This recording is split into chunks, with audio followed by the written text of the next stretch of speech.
আসসালামু আলাইকুম কৃষক ভাই বোনেরা। কৃষকের মুখে তখনই হাসি ফোটে যখন ফসল সুন্দর হয়। অনেকেই জিজ্ঞেস করে, ভাই মিষ্টি কুমড়া চাষ করব, কোন জাতের বীজ রোপণ করলে সব থেকে বেশি লাভবান হওয়া সম্ভব? তাদেরকে আমি বলবো, ভাই সুপ্রিমা জাতের হাইব্রিড বীজ রোপণ করবেন।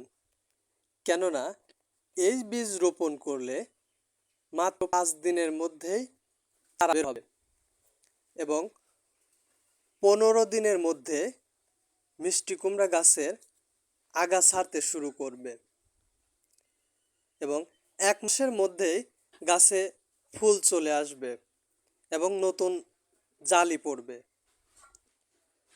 মাত্র 45 দিনের মধ্যেই মিষ্টি কুমড়া আপনি কাটতে পারবেন।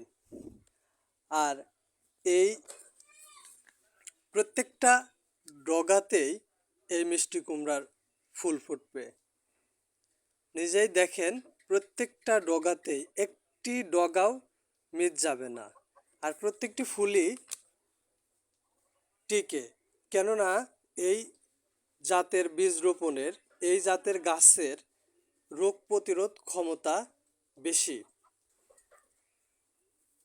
প্রত্যেকটি জালি বড় হয় এবং এক একটা মিষ্টি কুমড়ার সাইজ 5 থেকে 8 কেজি পর্যন্ত হয়ে থাকে। এক একটা মিষ্টি কুমড়ার সাইজ 5 থেকে 8 কেজি পর্যন্ত হয়ে থাকে।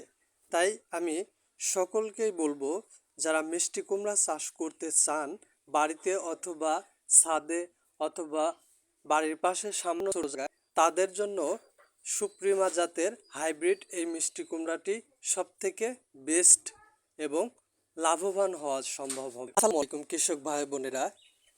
কৃষকের মুখে তখনই হাসি ফোটে